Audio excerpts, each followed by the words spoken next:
Apa sajakah hal yang menarik tentang Qatar? Halo, aku Piko, Sikutu Buku. Saat ini Qatar sedang menjadi sorotan, karena sedang menjadi tuan rumah bagi Piala Dunia 2022. Oleh karena itu, yuk, kita kenal lebih jauh tentang negara Qatar. Qatar terletak di sebuah semenanjung kecil di Jazirah Arab di Asia Barat. Satu-satunya batas darat mereka adalah Arab Saudi di selatan dan sisanya berbatasan dengan Teluk Persia dengan luas hanya 11.571 km persegi. Negara Qatar cukup kecil, sehingga hanya perlu menyetir kurang lebih 2 jam saja untuk menempuh ujung utara ke ujung selatan Qatar. Asal nama Qatar sendiri sudah berasal dari tahun 50 sebelum Masehi.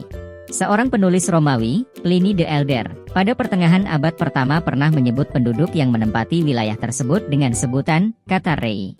Nama ini kemudian terus mengalami perubahan hingga sebelum pada abad ke-18, penyebutannya menjadi Qatara yang lebih umum dipakai. Hingga akhirnya, nama dengan ejaan Qatar, secara resmi diadopsi menjadi nama negara ini. Qatar sendiri memiliki bendera negara yang bernama Al-Adham. Warna putih bendera Qatar mencerminkan simbol perdamaian, sedangkan warna merah marun melambangkan pertumpahan darah selama beberapa perang yang dialami Qatar, khususnya pada paruh kedua abad ke-19. Sedangkan 9 gigi putih melambangkan Qatar sebagai anggota ke-9 dari Emirat Bersatu di Semenanjung Persia pada tahun 1916. Dahulu kala, perekonomian Qatar difokuskan pada perikanan dan mutiara, namun sejak ditemukannya minyak bumi pada sekitar tahun 1940, Qatar mengalami transformasi ekonomi yang membuat Qatar dianggap sebagai negara terkaya di dunia, karena menurut perkiraan Dana Moneter Internasional tahun 2020, produk domestik bruto Qatar per kapita berada di atas Luxembourg, negara terkaya kedua. Jumlah penduduk di Qatar berubah-ubah tergantung musim, karena negara ini sangat bergantung dari imigran asing.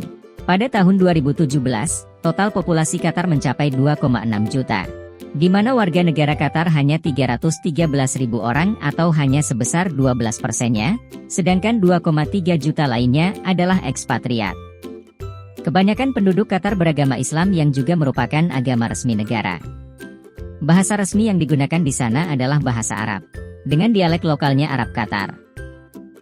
Untuk menyelenggarakan Piala Dunia kali ini, Qatar telah menyiapkan 8 buah stadion dengan arsitektur yang indah dan juga berteknologi canggih. Berikut stadion-stadion tersebut. Nah, begitulah sekilas tentang negara Qatar. Gimana pendapat kamu? Apakah kamu ingin berkunjung ke sana? Tulis di kolom komentar ya.